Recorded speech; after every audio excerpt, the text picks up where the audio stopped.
ತಂದೆ ತಾಯಿ ಸ್ವಾಮಿ ಅವರ ತಂದೆ ತಾಯಿ ಇಡೀ ಶಾಪವನ್ನು ಹಾಕ್ತಿದ್ದಾರೆ ದರ್ಶನ್ ಅವ್ರಿಗೆ ಇದೆಲ್ಲ ಬೇಕಿತ್ತಾ ಅಂತ ಅನ್ಸುತ್ತೆ. ದೇವ್ರ ಥರ ಪೂಜಿಸ್ತಾ ಇದ್ರು ಅಭಿಮಾನಿಗಳು. ಹೌದು, ಅದು ನಿಜ. ಅವರು ಅವ್ರ ಮಗನ್ನ ಕಳ್ಕೊಂಡಿರೋದು, ಆ ಹೆಣ್ಮಗಳು ಗಂಡನ ಕಳ್ಕೊಂಡಿರೋದು, ಆ ಹೊಟ್ಟೆಲಿರೋ ಅಪ್ಪನ ಕಳ್ಕೊಂಡಿರೋ ನೋವಿಗೆ ಅವರು ಶಾಪ ಹಾಕೋದಾಗಲಿ ಇನ್ನೊಂದು ಮಾತಾಡೋದಾಗಲಿ ಅದು ಕಟ್ಟ ಸತ್ಯ. ಅದು ಆ ಒಂದು ಪರಿಸ್ಥಿತಿ ಇವಾಗಿರೋ ಅವರ ಸಿಚುವೇಶನ್ ಅದು ಮಾಡಿಸುತ್ತೆ, ಹೇಳಿಸುತ್ತೆ.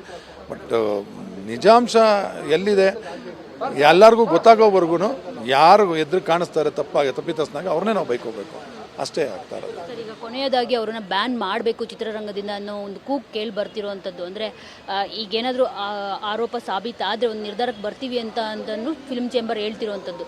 ಸೊ ಅದ್ರ ಬಗ್ಗೆ ನಿಮ್ಮ ಮಾತು ನೋಡಿ. ಇಂಡಸ್ಟ್ರಿ ಬ್ಯಾನ್ ಮಾಡೋದಕ್ಕೆ ಅಧಿಕಾರ ಇರೋದು ನಮ್ಮ ಇಂಡಸ್ಟ್ರಿ ಒಳಗಡೆ ಏನೇನು ಪ್ರಾಬ್ಲಮ್ಸ್ ಆಗುತ್ತೆ ಆವಾಗ ಮಾತ್ರ ಅಧಿಕಾರ ಇರುತ್ತೆ ಅಂತ ನನ್ನ ಅನಿಸಿಕೆ ಇದು, ನನ್ನ ಪ್ರಕಾರ. ಯಾಕೆಂದರೆ ಇವಾಗ ನೋಡಿ, ಸಿನಿಮಾದಲ್ಲೇ ಆಗಲಿ ಈಗ ಶೂಟಿಂಗಲ್ಲಿ ನಡೆಯುವಾಗ ಪ್ರೊಡ್ಯೂಸರ್ಗೆ ಏನೋ ಕೈ ಮೀಸಲು ಮಾಡಿರ್ತಾರೆ, ಅಥವಾ ನಿರ್ದೇಶಕರಿಗೆ ಏನೋ ಅವಾಚ್ಯ ಶಬ್ದ ಮಾಡಿ ಏನೋ ಶೂಟಿಂಗ್ ನಿಂತೋಗಿರುತ್ತೆ, ಅಥವಾ ಕಲಾವಿದರಿಗೆ ದುಡ್ಡುಗಳು ಕೊಟ್ಟಿರಲ್ಲ, ಇನ್ನೊಂದು ಮಾಡಿರ್ತಾರೆ, ಏನೋ ತೊಂದರೆ ಮಾಡ್ತಾರೆ. ಅಂಥ ಸಮಯದಲ್ಲಿ ಆ ಪರ್ಟಿಕ್ಯುಲರ್ ಕ್ಯಾಟಗರಿಗೆ ಬ್ಯಾನ್ ಮಾಡೋ ಅಧಿಕಾರ ನಮ್ಮ ಇಂಡಸ್ಟ್ರಿಲಿ ಎಲ್ಲರಿಗೂ ಇದೆ.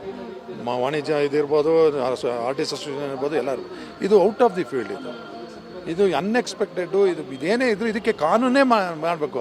ಈಗ ಚೇಂಬರ್ ಅವ್ರು ಬಂದ್ಬಿಟ್ಟು ನಾವು ಬಗೆಹರಿಸ್ಕೋತೀವಿ ಬಿಡಿ ಅನ್ನೋಕ್ಕಾಗಲ್ಲ ಇದನ್ನು. ಸೊ ಚೇಂಬರ್ ಅವರು ಏನೂ ಮಾತಾಡೋಕ್ಕಾಗಲ್ಲ. ಇದೇನಿದ್ರು ಕಾನೂನು ಮೂಲಕನೇ ನ್ಯಾಯ ಸಿಗಬೇಕು, ಕಾನೂನು ಮೂಲಕನೇ ಯಾರು ನಿಜವಾದ ತಪ್ಪಿದ್ರೆ ಅವ್ರು ಅನುಭವಿಸ್ಲೇಬೇಕಾಗತ್ತೆ, ಶಿಕ್ಷೆ ಅನುಭವಿಸೇ ಬರಬೇಕಾಗತ್ತೆ. ಈಗ ನಾವೆಲ್ಲ ಅನುಭವಿಸ್ಲೇಬೇಕು. ಈಗ ಅಂಥ ವ್ಯಕ್ತಿನ ನಾವು ಇವಾಗ ಈ ಥರ ಸ್ಥಿತಿಯಲ್ಲಿ ನೋಡಬೇಕು ಅಂದರೆ ಹುಡುಗಾಟ ಅಲ್ಲ. ಯಾರು ಅವ್ರ ಜೊತೆ ಇದ್ದ ಹುಡುಗರು ಮಾಡಿರೋ ತಪ್ಪು ಅವನು ಅನುಭವಿಸ್ಬೇಕು, ನಾವು ಅನುಭವಿಸ್ಬೇಕು.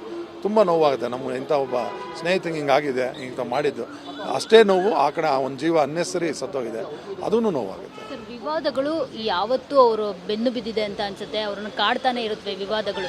ಸೊ ನೀವೇನಾದರೂ ಅವ್ರನ್ನ ಮಾತನಾಡ್ಸೋದಕ್ಕೆ ಹೋಗಿದ್ರಾ ಏನು? ಇಲ್ಲ, ನಾವು 3-4 ದಿವಸದ ಹಿಂದೆನೇ ಅವ್ರ ಜೊತೆ ಜಿಮ್ ಮಾಡಿದ್ವಿ. ಜಿಮ್ ಅವ್ರ ಮನೇಲೇ ಇದ್ವಿ. ಜಸ್ಟ್ 4 days ಬ್ಯಾಕ್ ನಾವು ಅವ್ರ ಜೊತೆನೇ ಇದ್ವಿ. ಆರಾಮಾಗಿದ್ವಿ ಪಾಪ, ಯಾವುದೂ ಇಲ್ಲ. ತುಂಬಾ ಹಂಬಲಾಗಿದ್ದು ದರ್ಶನ್. ಅದು ಇದು ಏನು ವಿಚಾರ ಬಂದು ಏನೋ ಮಾಡೋಕ್ಕೋಗಿ ಮಾತಾಡೋಕ್ಕೋಗಿ ಏನಾಯಿತೋ ಏನೋ ಗೊತ್ತಿಲ್ಲ, ಇಂಥ ಒಂದು ಅಚಾತುರ್ಯ ಆಗೋಗಿದೆ. ಭಾಳ ನೋವಾಗ್ತಿದ್ದು ನಿಜವಾಗ್ಲೂ. ಏನೇನೋ ಪಾಪ ಇಂಟೆನ್ಷನ್ ಇತ್ತು. ನಾವು ಸಾಕಷ್ಟು ಮಾತಾಡಿದ್ವಿ ಕೆಲವು ಪಿಕ್ಚರ್ ಬಗ್ಗೆ. ನೆಕ್ಸ್ಟ್ ಡೆವಿಲ್ ಆದಮೇಲೆ ಇನ್ನೊಂದಿದೆ ನಮ್ಮ ಶೈಲಜಾ ನಾಗ್ ಅವ್ರದ್ದು, ಅದು ಇದು ಎಲ್ಲ ಏನೇನೋ ಮಾತಾಡ್ತಾ ಇದ್ವಿ. ಎಷ್ಟು ಖುಷಿಯಾಗಿದ್ರು ಅಂದರೆ ಹೇಳೋಕ್ಕಾಗಲ್ಲ.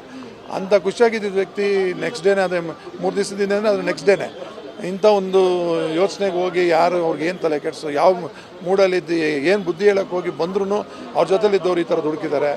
ಇದು ನಿಜವಾಗ್ಲೂ ಅನ್ಯಾಯ. ಬಟ್ ಆದರೆ ದೇವ್ರದಿಂದ ದಯವಿಟ್ಟು ಕಾನೂನಲ್ಲಿ ನ್ಯಾಯಾಧೀಶರು ಕರೆಕ್ಟಾಗಿ ದರ್ಶನ್ದು ಈ ಥರ ಏನೋ ಬುದ್ಧಿ ಹೇಳಿ, ಇವಾಗ ನೋಡಿ ನಾವು ತುಂಬ ಹೆಸರು ಮಾಡಿರ್ತಾರೆ ಸ್ಟಾರ್ಗಳು, ಅವ್ರ ಮೇಲೆ ಪ್ರೀತಿ ತೋರಿಸ್ಕೊಳ್ಳೋಕ್ಕೆ ಸ್ಕೋಪ್ ತೊಗೊಳಕ್ಕೋಸ್ಕರ ಇವ್ರುಗಳು ಮಾಡಿರೋ ಮಿಸ್ಟೇಕ್ಗೆ ಅಕಸ್ಮಾತ್ ಅವರು ಬೇರೆಯವರೇ ಮಿಸ್ಟೇಕ್ ಮಾಡಿದರೆ ಅಂಥ ದೊಡ್ಡ ಶಿಕ್ಷೆ ಕೊಡೋದು ಬೇಡ ಅಂತ ನನ್ನ ಬೇಡಿಕೆ ಅಷ್ಟೇ.